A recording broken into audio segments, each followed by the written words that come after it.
اللہ تعالیٰ سے مانگا کرو اور باتیں کیا کرو. باتیں کرنے کے معنی یہ کہ جو تمہارے دل میں آ رہا ہے بے تکلفی سے اللہ تعالیٰ سے کہا کرو. بے تکلفی سے، یا اللہ میاں آپ میرا یہ کام کر دیجئے. کیوں اتنے تکلف کے پردے حائل کر رکھے ہیں تم نے اپنے اللہ تبارک و تعالیٰ کے ساتھ؟ ہر بات جو دل میں آ رہی ہے وہ کہہ دو. میں نے اپنے والد ماجد رحمۃ اللہ علیہ سے سنا، اللہ تعالیٰ ان کے درجات بلند فرمائے، کہ ایک بزرگ تھے، وہ بہت دعا مانگا کرتے تھے، یا اللہ میاں مجھے بہت سارا پیسہ دے دیجئے، بہت سارا دے دیجئے، تھوڑا نہیں بہت سارا دیجئے. تو وہ صاحب کشف بھی تھے، تو کہیں کشف ہوا کہ کیا تمہیں اتنا جو کچھ دے رکھا ہے اس کے اوپر تم اس اور مانگ رہے ہو اتنا سارا؟ جہاں اللہ میاں میں مانگ رہا ہوں اور مانگ رہا ہوں. کیوں مانگ رہے ہو اتنا سارا؟ کہ جی یہ شیطان مجھے ہر وقت تنگ کرتا رہتا ہے، تو میں اس لیے مانگ رہا ہوں کہ آپ مجھے ایک مرتبہ بہت سارا دے دیجئے.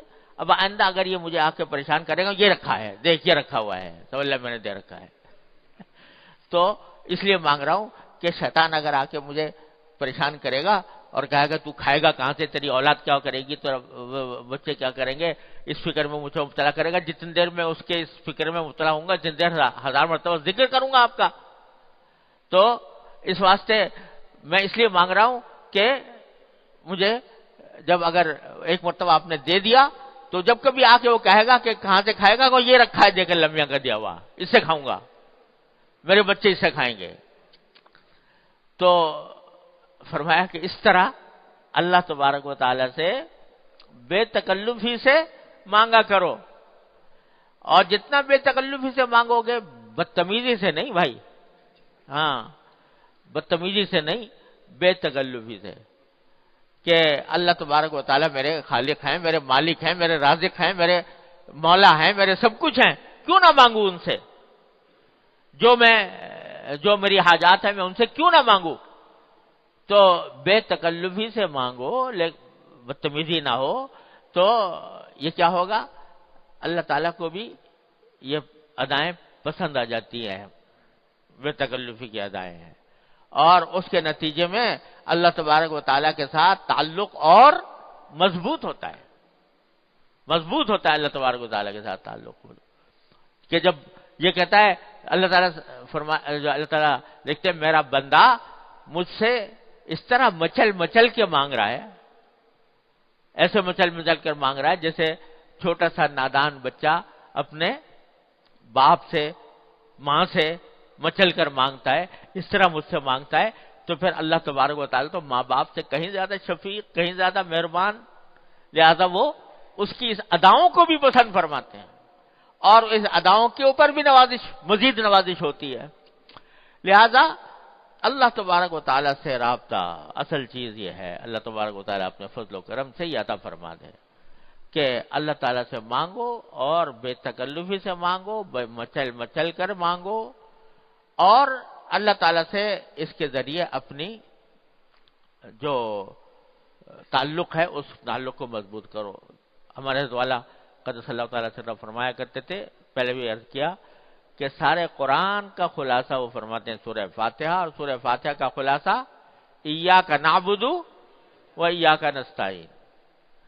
اے اللہ ہم آپ ہی کی عبادت کرتے ہیں، آپ ہی سے مانگتے ہیں. پہلے ہی دن کہلوا لیا یہ قرآن کریم میں پہلے ہی سورت میں یہ بات کہلوا لی بندے سے، اور صرف نے کہلوا نہیں لی، کہا 5 مرتبہ کہا. 5 مرتبہ نہیں، کتنی مرتبہ ہو گئی؟ ہر رکعت میں ہوتی ہے، کوئی رکعت اس سے خالی نہیں.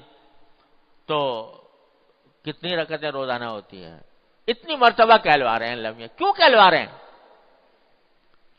ہیں یہ ایاک نعبد و ایاک نستعین؟ ارے اس لیے کہلوا رہے ہیں تاکہ اس پر عمل کرو، مانگو اس سے، ہر چیز مانگو اللہ تبارک و تعالیٰ سے. ہمارے حضرت والا اللہ تعالیٰ کے درجات میں فرمایا کرتے تھے کہ دیکھو سارا قرآن بھرا ہوا ان اللہ علی کل شیء قدیر، ان اللہ علی کل شیء قدیر، ان اللہ علی کل شیء قدیر.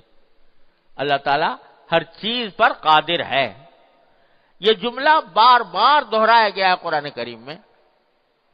کیوں؟ محض اللہ تعالیٰ اپنی تعریف بیان کرنے کے لیے، اللہ تعالیٰ کو کسی کی تعریف کی حاجت نہیں۔ یہ اسے بیان کیا گیا ہے تاکہ تم اس کی قدرت کا واسطہ دے کر مانگو اس سے، اے اللہ آپ ہر چیز پر قادر ہیں، اے اللہ آپ رحیم ہیں، آپ کریم ہیں، آپ رحمان ہیں، آپ ہمارے پیدا کرنے والے ہیں، آپ ہمارے رازق ہیں، آپ ہمارے خالق ہیں، تو اے اللہ اور ہر چیز پر قادر ہے، تو میں آپ سے مانگ رہا ہوں، مجھے دیجیے۔ تو اس طرح اللہ تبارک و تعالیٰ سے جب بندہ مانگتا ہے تو اللہ تبارک و تعالیٰ ایسے بندے کو محروم نہیں فرماتے۔ تو جب بھی ایسی صورتحال پیدا ہو، یہ میں اس لیے عرض کر رہا ہوں کہ یہ تو ایک بات ہو گئی، حضرت والا نے فرمایا کہ دیکھو اب یہ کتاب آنے والی ہے تو میں نے لمحہ سے یہ عرض معروض کر لی، تو پتہ نہیں ہماری زندگی میں کتنے واقعات ایسے پیش آ رہے ہوتے ہیں کہ اس میں ہر لمحے پر اللہ تعالیٰ کی توفیق کی ضرورت ہوتی ہے، اس کی پناہ کی ضرورت ہوتی ہے۔ تو ایسے موقع پر اپنا رخ اللہ تعالیٰ کی طرف کر کے اس سے مانگنے کی عادت ڈالو۔ ہمارے حضرت والا نے حضرت حکیم الامت مولانا تھانوی قدس اللہ تعالیٰ سرہ کا یہ ارشاد بار بار نقل فرمایا کہ حضرت فرماتے ہیں کہ جب کوئی اللہ کا بندہ آ کر مجھ سے کہتا ہے کہ جی آپ سے ایک بات پوچھنی ہے، تو کبھی تخلف نہیں ہوتا، الحمدللہ کبھی تخلف نہیں ہوتا، کہ ہمیشہ تھوڑی دیر کے لیے دل میں اللہ تعالیٰ سے رجوع کر کے کہتے ہیں یا اللہ پتہ نہیں یہ کیا بات پوچھ لے گا،